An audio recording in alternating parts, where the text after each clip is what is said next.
My dear students, आज chapter 10 start करने जा रहे हैं और बहुत ही इम्पोर्टेंट होने वाला है चैप्टर व्रत यानी सर्कल।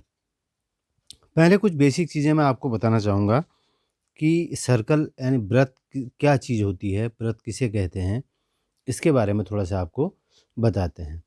देखिए, व्रत या सर्कल क्या होता है। व्रत जैसे हमने एक राउंड फिगर बनाया गोल, इस पे जैसे मैंने बिंदु ले लिए सेंटर से A1, A2, A3, A4, A5, A6 ऐसे और भी आप बना सकते हैं ऐसे करके इसी साइज़ में। सेंटर से दूरी जो बनती है वो आप ऐसे लाइन खींच के बना सकते हैं। ये समझाने के लिए मैंने बनाया है।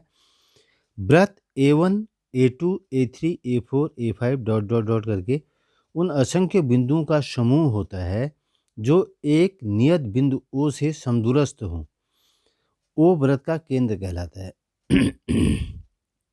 देखिए, यहाँ पर इम्पोर्टेंट चीज़ ये है कि व्रत कहते किसे हैं।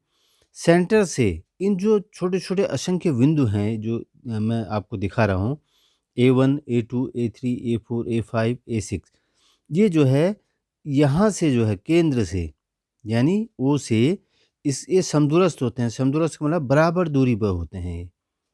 यदि आप प्रकार से इसको खींचेंगे तो ये बराबर दूरी पर आएँगे। इसे ही ये व्रत कहलाता है पूरा ही।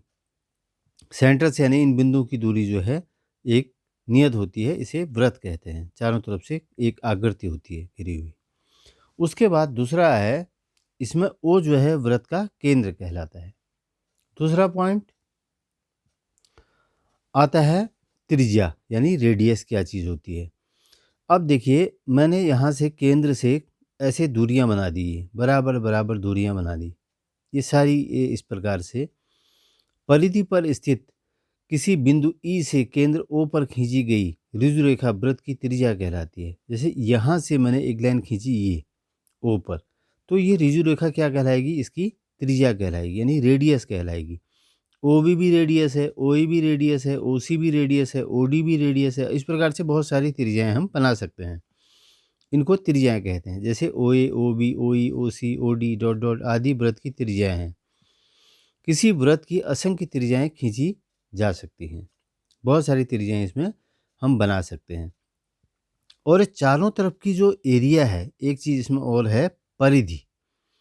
परिधि क्या है, जैसे हम किसी चीज़ की लंबाई ऐसे नापते हैं तो वो लंबाई वैसे आ जाएगी।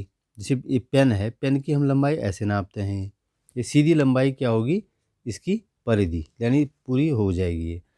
अब इसको क्या कहेंगे हम, परिधि इस चारों तरफ की लंबाई को यानी इस व्रत के ये इन बिंदुओं की नापते हुए जाते हैं हम इसकी चारों तरफ की गोलाई को, तो ये व्रत की परिधि कहलाती है। अब उसके बाद अगला पॉइंट आता है जीवा। कोड क्या चीज़ होती है, जीवा क्या होती है। किसी व्रत की परिधि पर स्थित दो बिंदुओं को मिलाने वाली ऋजु रेखा व्रत की जीवा कहलाती है। किसी व्रत की परिधि पर, मैंने बताया था परिधि क्या चीज़ होती है, चारों तरफ का ये लेंथ होती है, इसको परिमाप भी बोलते हैं व्रत का। तो ये देखिए, अब इसमें क्या है, किसी व्रत की परिधि उस पर स्थित दो बिंदुओं को मिलाने वाली ऋजु रेखा। परिधि पर स्थित दो बिंदु, जैसे ए और बी दो बिंदु हैं, इनको यदि मिला दिया तो एक जीवा बन जाएगी। दूसरी जीवा ए से सी को मिला दिया, दूसरी जीवा बन गई। ए से डी को मिला दिया तो तीसरी जीवा बन गई। यानी व्रत पर दो बिंदुओं को यदि मिला दिया जाए परिधि पर तो वो उसकी जीवा कहलाती है। अब इसमें A B A C A D, A B A C A D जो है व्रत की जीवाएँ हैं और ये इसका केंद्र हो गया। बहुत सारी जीवाएँ हो सकती हैं इसमें। उसके बाद अगला पॉइंट आता है इसका व्यास यानी डायमीटर। डायमीटर क्या होता है, व्यास क्या होता है, किसी व्रत की वह जीवा जो व्रत के केंद्र से होकर जाती है। मैंने आपको अभी जीवाओं के बारे में बहुत सारी चीज़ें बताई, ये जीवाएँ हैं, लेकिन एक जीवा ये भी होती है जो व्रत के केंद्र से होकर जाती है। किसी व्रत की वह जीवा जो व्रत के केंद्र से होकर जाती है, व्रत का व्यास कहलाती है। ये व्रत का व्यास कहलाती है। और किसकी दुगनी होती है, त्रिज्या की दुगनी होती है। यहाँ से यहाँ तक त्रिज्या होगी और इसका दुगना क्या हो गया, व्यास हो गया, यानी डायमीटर हो गया ये। एओबी या एबी व्रत का व्यास है। तो बच्चों ये बेसिक चीज़ें आपको अच्छी तरह से पता होनी चाहिए ताकि आप अच्छी तरह से इसको सीख सकें। तो यहाँ पर ये बेसिक चीज़ें थोड़ा हम और क्लियर करते हैं आगे